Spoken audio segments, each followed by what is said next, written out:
Salut, j'espère que vous allez bien, que vous avez passé un bon week-end avec le pont la semaine dernière. Pour moi, ça s'est bien passé. J'ai pas lu autant que j'aurais aimé parce que j'ai fait pas mal de choses à côté, mais j'ai quand même réussi à lire 2 livres que je vous présente immédiatement. Donc le premier, il s'agit de Fantasy, Le Puits des Mémoires, le tome 1, La Traque de Gabriel Katz aux éditions Scriméo. Je vais y arriver. Donc, comme je vous disais, c'est une histoire de fantaisie. On découvre 3 personnes, 3 hommes, qui se réveillent suite à un accident. Ils étaient enfermés dans des chariots et ils ont perdu toute mémoire. Ils sont complètement amnésiques, ils ne savent plus pourquoi ils sont là, ce qu'ils ont fait. Et en fait, ils vont partir ensemble dans un premier village pour essayer de remonter le chemin sur leur passé. Et c'est pas très français ce que je viens de dire, mais bon, c'est pas grave. Et savoir pourquoi ils étaient dans cette situation. Donc, parmi ces 3 personnages, on a Nils qui est un guerrier, qui est doué avec les armes blanches, surtout les poignards. On a Kirap qui est apparemment un mage, qui a l'air un petit peu de s'y connaître en magie noire. Et enfin, on a Olen qui est le charmeur du groupe, le beau parleur qui arrive à se sortir de situations un peu délicates. Donc, ce que j'ai aimé dans ce livre, en fait, c'est qu'on découvre en même temps que leur histoire. On ne sait rien, l'auteur nous donne des indices au compte-gouttes et on apprend au fur et à mesure qu'en fait ces 3 personnes sont recherchées, qu'elles ont commis quelque chose de très grave. Et voilà, donc il y a des complots, il y a de la magie noire, c'est super intéressant. Au niveau du style d'écriture, c'est bien fait, c'est très fluide et le livre est bien rédigé et en fait il est assez espacé au niveau des paragraphes. Du coup, voilà. Du coup, ça se lit plutôt vite. Donc j'ai hâte de lire la suite, le tome 2 et 3. Je pense qu'ils vont bientôt rejoindre ma pile à lire parce que j'ai hâte de savoir ce qu'il arrivera des héros. Euh, le deuxième livre que j'ai lu, il s'agit d'une romance historique. C'est Les Sœurs Charbret, sans orgueil ni préjugés de Cassandra O'Donnell aux éditions J'ai lu. Alors, Cassandra O'Donnell, je l'avais découvert avec sa saga Rebecca Keane, dont j'ai lu seulement le premier tome pour l'instant. Et j'avais très envie de la découvrir dans un autre genre. Et franchement, je lui dis bravo parce que je me suis vraiment régalée. C'est sûr que c'est un genre qui est connu, ça renouvelle pas voilà, le style.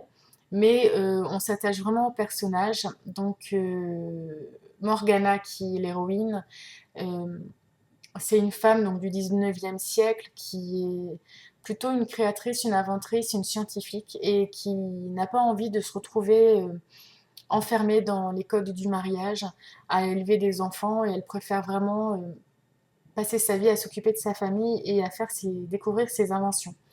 Et en fait, elle va devoir amener sa petite sœur Rosalie à Londres, puisque cette dernière a 19 ans et qu'elle, par contre, il faut lui trouver un mari pour pas qu'elle finisse vieille fille. Donc en fait, Morgana va la chaperonner et lors de cette escapade à Londres, elle va faire la connaissance de Malcolm, qui est un éditeur et qui apparemment donc est très séduisant, qui n'a pas de difficulté pour se trouver des jeunes demoiselles avec qui passer les nuits. Et en fait, on devine qu'ils vont se rencontrer, s'attacher l'un à l'autre, mais que ça va pas être aussi simple qu'ils le pensent. Simplement déjà parce que Morgana elle a un caractère assez tenace, qu'elle l'envoie tout le temps bouler, qu'elle veut pas réaliser qu'elle a des sentiments pour lui. Et lui par contre il s'accroche, il lui dit clairement qu'il veut, voilà, qu'il veut aller au bout de ses idées et qu'il veut faire d'elle sa femme en fait. Donc on va découvrir toute cette approche entre les 2 personnages. Voilà, tous les personnages sont vraiment attachants, que ce soit les principaux ou les secondaires. On découvre aussi un Londres, un Londres, voilà, on est dans une époque victorienne et j'ai vraiment adoré me balader à travers que ce soit les petites rues ou les bals ou les manoirs ou tout ça, et retrouver les décors, les robes, les conventions sociales, voilà, tout ça. Donc une très bonne découverte, c'est quasiment un coup de cœur et j'ai très hâte de lire la suite, mais je ne sais pas quand est-ce qu'elle sortira. Donc ça c'était pour mes lectures de la semaine dernière. Hier soir j'ai commencé Ce qui nous lie de Samantha Bailly aux éditions Milady Grande Romance. Donc ça c'est un livre que j'avais beaucoup entendu parler sur internet et je l'ai trouvé, je me suis dit allez pourquoi pas, il a l'air vachement bien, effectivement je le dévore, j'en suis déjà à la moitié. J'ai pas vu passer le temps et en fait, ben, j'adore le style de l'auteur. Alors déjà, j'étais surprise de savoir qu'elle avait que 25 ans, parce qu'elle a déjà écrit une grosse saga fantasy, je crois, enfin un diptyque. Et du coup, je pensais qu'elle était un peu plus âgée que ça. Et franchement, j'adore son style d'écriture. C'est rythmé, on s'ennuie pas une seconde. Alors dans ce livre, elle alterne le présent et le passé de Alice, qui est l'héroïne, et qui a le don de voir les liens qui se tissent entre les gens. Donc que ce soit des liens très forts ou de légères relations, elle arrive à voir tout ça. Et elle va commencer un nouveau boulot et en fait, elle va se rendre compte que son chef, Raphaël, pour lui, elle ne voit rien du tout. Et ça va l'intriguer. Et du coup, l'histoire tourne autour de cette relation et tourne aussi autour du passé d'Alice. Voilà, elle nous raconte comment elle a vécu depuis qu'elle a découvert son don et on en apprend un peu plus sur son passé et sur son ancienne activité. Voilà, donc pour l'instant, un livre que j'apprécie vraiment beaucoup et je pense qu'il sera très vite terminé. Pour la suite, pardon, je reviens. Voilà. Je pense que je vais lire La fille sortilège de Marie Pavlenko. Donc voilà, un nouveau roman fantasy français. Euh, Toujours dans le cadre en fait des Imaginales. Hein. Tous les livres que je vous ai présentés, c'est pour en parler avec les auteurs. Voilà, donc apparemment ça se lit vite, c'est super bien. Donc je pense que je l'aurai aussi, j'espère, terminé cette semaine.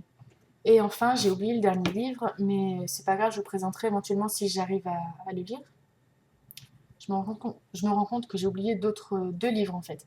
Donc, il y a un livre que je dois commencer samedi en lecture commune avec Lissou. Il s'agit de Des cendres du phénix, le tome 1. Non, Les cendres de l'oubli, le tome 1 de la saga Phénix de Karina Rosenfeld, donc une romance jeunesse.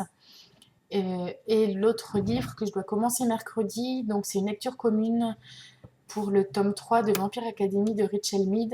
Voilà, donc ça c'est un peu plus calme parce que c'est... Voilà, je crois qu'on doit lire 2 chapitres par jour et 3 les week-ends. Donc il y a de quoi alterner plusieurs lectures.